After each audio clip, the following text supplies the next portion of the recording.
delight to see everyone here this morning, and happy birthday to the United States.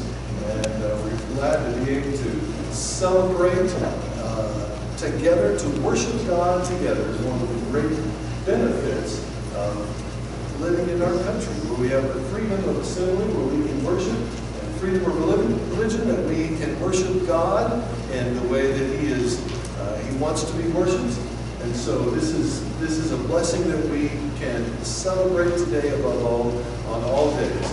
So what a great congruence of the day we celebrate our country and the regular Sunday when we gather to worship God and learn of His Word in the Scriptures. So we would like to invite you to the book of Exodus, the 20th chapter today, as we continue to look at God's top 10, the top 10 things that He wanted to say to His people.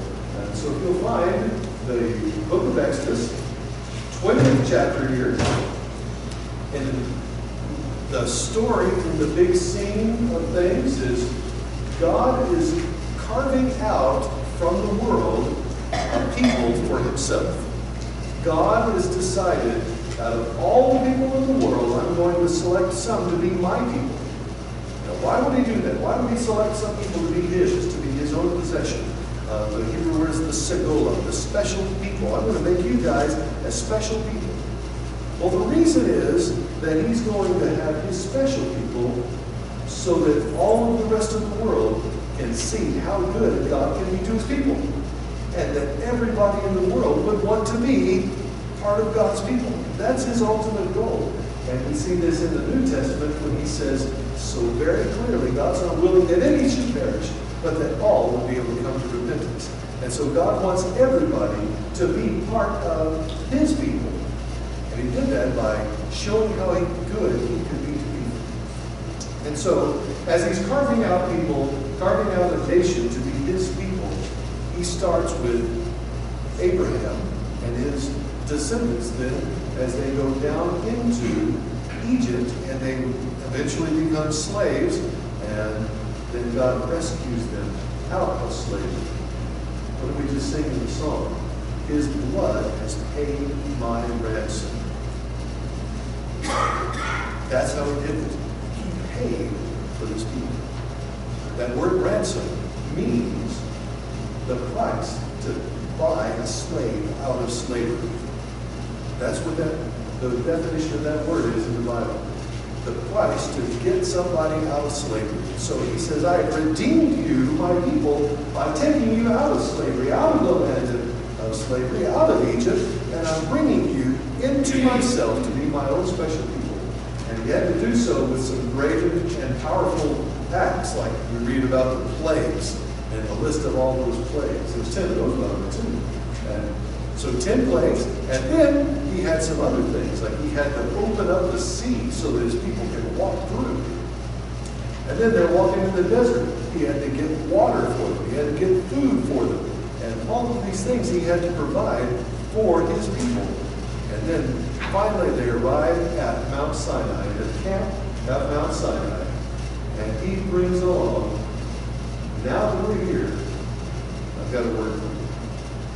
So He gathers them together as Moses and Aaron come up to the top of the mountain, and He starts listing off what we now know as the 10 Commandments. These are the things that are going to identify my people. All right, so here we are, chapter 20, where we have the 10 Commandments. And by the way, before I forget, I need to remind everybody that we've got lunch cooking next door. And there's a lot of beautiful food, a lot of smelly food and tasty food. They're just, I know I was telling Carlos, it made it a little bit more difficult to have our Sunday school class while we have to smell all that stuff coming out of the kitchen. Thinking, all right, let's speed this up. There's gonna be fewer of those bratwursts than He intended by the time there's going to be just one or two missing, I think, on the tray. But we want to invite everybody to dinner and stay and have fellowship with us. So I can tell there's a lot of great cooks in the room here. And I'm sure many of you will be able to recognize this when you open up a recipe and you start trying to follow a recipe. And you start building things on this recipe, and you see that there's an ingredient on that list, and I don't have it in the closet. Look in the cupboard, and there's none of whatever they are calling for. There's none of those in the closet, in the cupboard. So if you're missing one of those ingredients, what do? You look for a substitute, right? You look for something that will replace that. Well, if I don't have this, I know I can substitute one of these, right? And I understand that this is quite a common practice in a kitchen, reading a recipe, that we try to substitute this thing for that thing, or perhaps you have a sensitivity toward one ingredient, or you don't prefer this ingredient, so you substitute something else instead. Right? I understand that this is quite a common practice. Not being a cook myself, I just have heard people say that and talk about that. And I understand this is also how you can learn that when things look alike, they don't necessarily act alike, right? And when one thing looks like, one ingredient looks like another ingredient, it doesn't necessarily behave in the recipe like that other ingredient, does it? Right? Well, this is precisely how I learned that baking soda looks like baking powder, right? Baking soda looks like baking powder. Now, just hypothetically speaking, if you put the wrong one in, things wouldn't turn out right, would they? Now, I am speaking hypothetically, okay? So, this is the sort of lesson that we learn, that things that look alike may not actually be a good substitute. You mean like flat cake?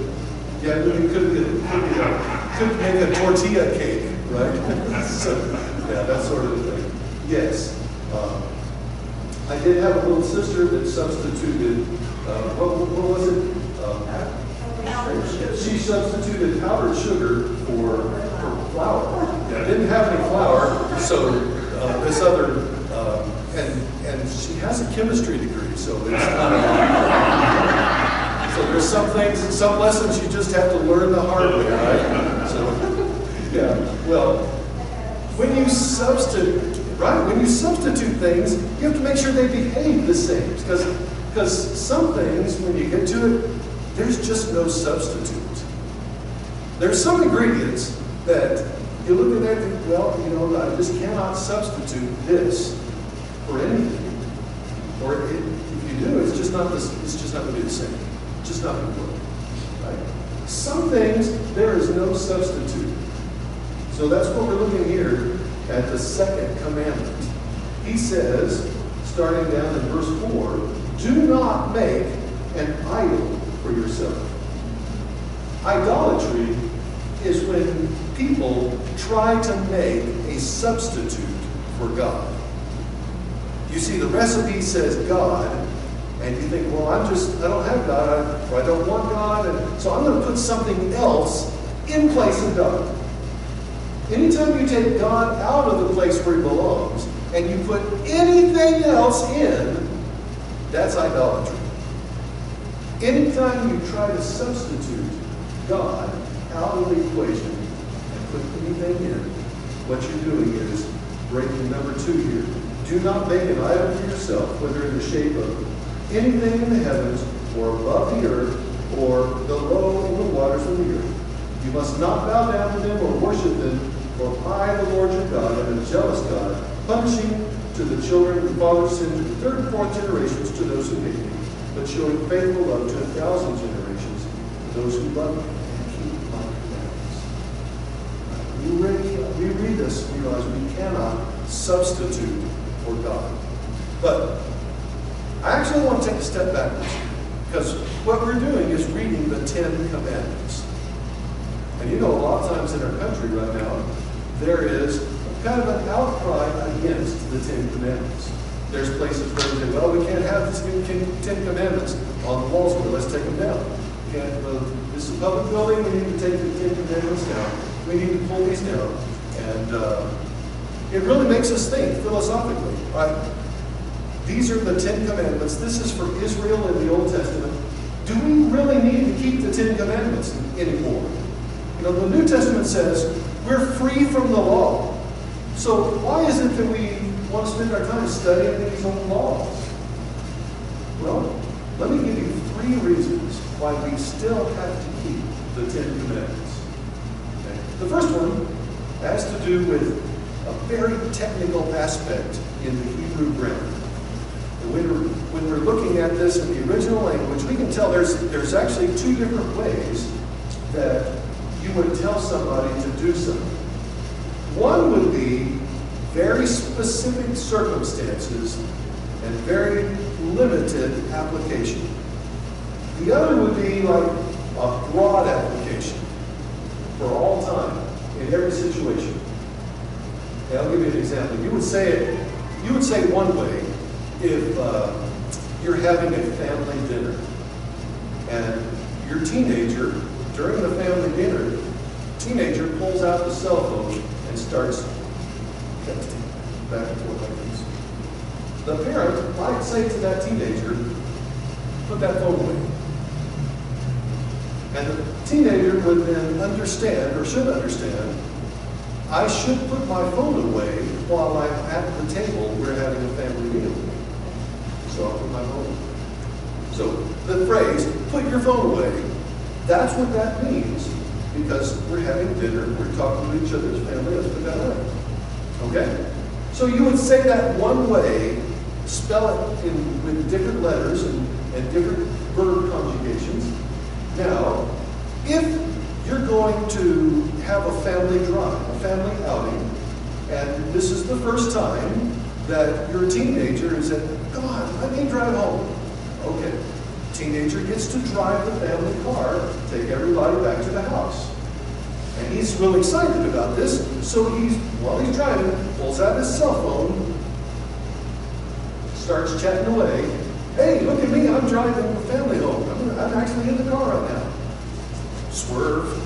Whoa, look out for that. Ooh, where'd they gotta come from? So, chatting away on the phone while he's driving. Then the parent says, put that phone away. That means for all time, you do not use your cell phone while you're driving the car. You're steering a vehicle, you always put that cell phone away. Okay? The first one, the table, you'd spell it one way because this is a specific circumstance. We're having dinner right now, no text right now. Right now. Okay? The other one is, don't ever do this. You're in the car driving, don't ever use your phone. That's a now and forever. So they have a just for right now way of talking and a now and forever way of talking. Guess which one the 10 Commandments are written in?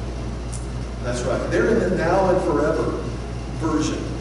Okay? So looking at the Hebrew grammar, we realize this is now and forever, not time bound. Okay? In all situations, in all circumstances, you'll have no other gods before me. In all situations, in all circumstances, forever, no idols.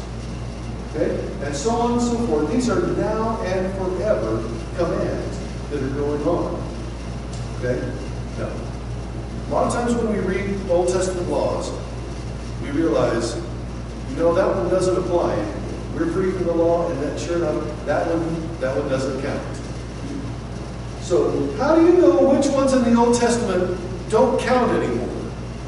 Well, some of them are very clearly in the New Testament said, all right, you don't have to do that anymore. Okay, give you an example. The dietary codes. What they told in the Old Testament about the food, in the New Testament, God says you can eat anything. Okay, so that one is clearly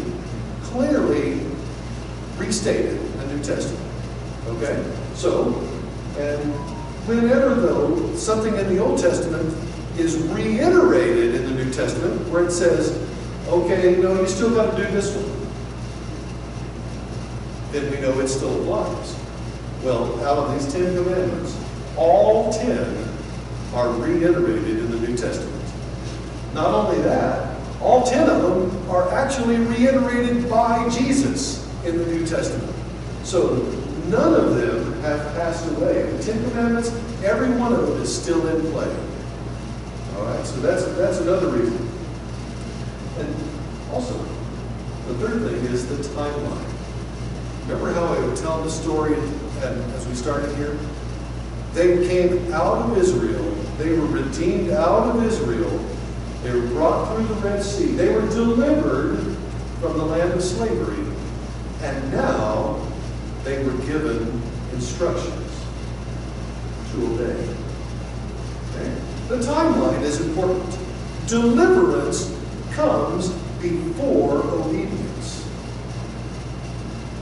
Okay? What does that mean? That means that nobody was expected to keep the Ten Commandments in order to be delivered, because they had already been delivered. We don't obey God so that we can get saved. We get saved so that we are able now to obey God. We have the freedom to obey God because we've been delivered. Deliverance comes first. Obedience comes out of the joy of serving God and being part of His people. So that's the timeline issue. So let's, all of these things are still in play right here. So let's dig a little deeper here now. Do not make an idol for yourself in the shape of anything in the heavens, on earth, or below, anything like that. One of the ways that people do idolatry, one of the things that happens in idolatry is that people have many gods. They have this, lots of different gods. And that's one way that idolatry happens, when you have many of these things. And when we look in the book of Romans, he said that there are categories that don't fall into idols this way by making figures in the shape of men. That was the first one on the list, is a man. Idolizing men. Animals, birds, anything that's created. That was his list in Romans. People make idols out of all those different things. And remember, that's how things, you substitute just lots of different things. According to Jesus, when he gave the Sermon on the Mount, one of the things he said people start idolizing is money. You know that? People make an idol out of their money. Right? People do that. And Jesus said so clearly, you cannot serve God and money. Okay? Money is necessary. We all have to use it. We can't exist in our country right now without it. We have to use it we can't go raise chickens and trade chickens for Dr. bills anymore like we could a couple of generations ago. But people are idolizing money. Okay? People idolize all kinds of things. People idolize their car, worship their car instead of worshiping God. People will idolize, so we have money-olatry going on. We have vehicle-olatry going on. Some people will idolize celebrities on TV, and so we have celebrityology going on. Some people idolize their children. Okay? They worship their children. They do everything, and the kids run the houses, and so the whole house is doing what the kid wants. Well, what they're doing is they're worshiping children. We have childrenology going on. And as proud as I am to be an American, there are people that have Americology going on, right? They're linking the worship of God, sticking it right to being an American. Well, we're Americans and we worship God, but around the world, there are people that worship God, and they're proud of their country too. In all different countries in the world, every country in the world, but the worship of God's got to come first. It's got to be separate, and that's nothing, no slam at all against our country. I love being an American, and I love worshiping here in our country, but we cannot worship our country. Okay? And I love having kids, but I can't worship kids. Okay? And we balance checkbooks and we count money, but we cannot worship money. And I watch movies and celebrities and sports figures, but I cannot worship those sports figures. We've got to make sure that none of that is trying to substitute what we should be giving to God. The love and attention that we need to be giving to God. So, sometimes they would have lots and lots of gods. By the way, they would, this is that old world type thinking. Back in those days in the old world, they thought like this. If you have more gods, you're going to be better off. The more gods you have, the better off you're going to be. Because you want to make sure that your crops are fertile, so you have to worship the god of the crop. You want to make sure that there's plenty of rain to come, so you want to worship the rain god.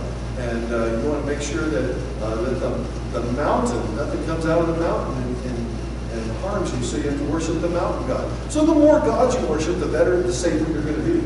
That's what they thought. Not only that, they also thought the richer the god was, the more powerful he was. Okay? That old world thinking is still going on today. If you go to some of these, lots of countries around the world, you'll see some people that have an idol sticking in their front yard, made out of wood or stone. And what do they do with that wood or stone? They put jewels on it. They'll put necklaces on it. They'll put rich and fancy clothes and wrap it up around this idol. They'll bring delicious food and sit in front of the idol. Then they'll go inside where the dogs come up and eat all that. Okay? That is still going on. People think that the richer the idol is, the stronger that idol is. So this is the way that a lot of people are thinking. And so he said, you can't have any idols. None at all. No rocks, no stones, nothing like that. And people worship lots of gods. That's idolatry. Sometimes idolatry is trying to worship the real God in the wrong way. You realize that? Remember, a little later we'll get to this story where Aaron thinks, Moses, he's been up on that mountain for a while. Natives are getting restless. What do we do? Well, I know what I'll do. And he makes a golden calf. And he gets that idea of the calf because back in Egypt they had lots of golden calves and they worshiped calves. So he just made that calf. But what he said was, this calf is God. Totally wrong. Totally wrong. And a total misuse of this one right here. Like, Aaron, don't you remember commandment number 2? Weren't you there? Yeah, of course he was. And later, Jeroboam did the same thing. He didn't say, let's worship these calves instead of God. No, he said, this is God. Trying to worship the real God in the wrong way. You can't do that. We can't make an idol and say that that is God. Not at all. Not at all. Remember when the children of Israel were going to that mountain? Did they see God? No. Did they see a shape of God? No. What happened? They heard. All they did was hear his voice. They didn't see a shape. They didn't see a form. All they did was they got to hear his voice. So there's no representations allowed of God at all. Okay. There was a church that had, in the little foyer out there, it had an entryway. This church had a giant picture of Jesus praying in the Garden of Gethsemane. It's a famous painting. They had that picture of Jesus, and it was hanging there in the foyer. And the pastor noticed that people were starting to come into the church building, walk into the sanctuary, and as they passed that picture of Jesus, started to kiss that picture as they walked in. The pastor noticed that, the picture went down. That too. We can't have any representation take the place of Jesus. Now, we're not talking about art. Art is beautiful. Art is fantastic. God loves art. God even gave people some special skills on doing art. I got passed over. Okay? Anybody that has played Pictionary with me knows I got missed on the art department. Sister is an artist. Mother is an artist. Grandmother is an artist. I got left out of the artist line, okay? But art is in the Bible, and God even gave special spiritual gifting to people to make beautiful things for the temple. Beautiful pomegranates, beautiful columns. The columns were so beautiful they even named them. And they had special people that made beautiful things for the tabernacle. And God is not opposed to art. So have art, but don't worship the art. Like a pendant around the neck that has a cross on it. Wear a cross, but don't worship the cross. Worship Jesus that died on the cross for us. All right. So we don't have to substitute. We don't have to get rid of art because God loves art. Okay? But He just wants, don't make any substitutes right there. Well, you know, they had art coming on in the New Testament. By the time that the Pharisees came along, they were kind of taking these rules here, these 10 Commandments, and they were starting to add all their other stuff onto the 10 Commandments and make them like almost impossible to keep. Okay? One of the things that they did was, by the time Jesus came along, the Romans were in charge of the world, and the Romans wanted to unify everything with money. They said, we're going to keep our empire together. One of the ways we can do that is we can all have a common currency. And so they started making coins and putting the emperor's picture on the coin. Okay? And archaeologists dig these up all the time. A coin with one of the Caesar's pictures on it. Remember when Jesus held up the coin and said, whose picture's on that? If it's Caesar's, give it to Caesar. And he made that great statement there. Well, the Pharisees had already started to say, we can't have images. Well, yes, you can have images, but they said, no, you can't have images. And images, coins with images, cannot be used for godly things. So, that would be like us saying, we're going to pass the offering plate. Make sure that nobody puts in any bills that have pictures of presidents on them. If it's got a picture of a president, you can't use it in church. That's what they were doing back in Jesus' day.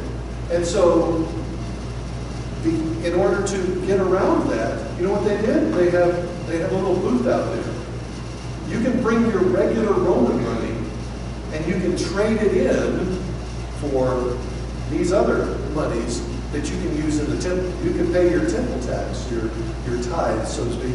You can pay that with this money, but you gotta exchange that currency at the door.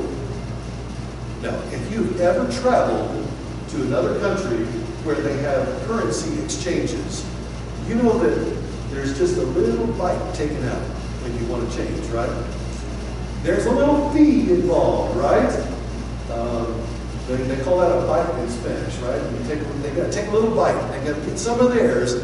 There's always a fee when you're trading money, when you're doing that interchange. These were the money changers. And you remember what Jesus thought about money changers, right? Yeah, He came and said, no. Kicked them all out. Flipped over those tables. So we're not going to have this. This is a house of prayer. And God is not against art. What God is against is substitutes. God is saying, do not have any substitutes. So, that little good luck charm, the Buddha on the bookshelf, get rid of the Buddha on the bookshelf. The rabbit's foot, get rid of the rabbit's foot. Donate your lucky bowling shirt. None of that stuff has any value, has any place in the Christian's life. If somebody comes up and says, what's your sign? Sign of the cross. The little fish that's on the back of the bars, that's my sign. Jesus' sign. Jesus is my sign. Don't read your horoscopes. They don't know anything because All of those things are trying to find a way to substitute something else where God belongs. And you know what that is? That's our heart. Ezekiel 14 says that we all set up idols. And he said we set them in our hearts. Idolatry is an issue of the heart. Calvin said that the human heart is an idol factory. We're always making idols. We're always trying to do something else instead of God. Throw all that away. Let God have first place, only place in your heart. Let's pray. Jesus, we're so grateful to you for loving us. We want you to be the sole inhabitant of our heart. Come in and take over. And anything else we would try to substitute, then bring in and put in your place. Remind us we've got to get rid of all that. That we can have no other gods before you and no substitutes taking your place in our heart.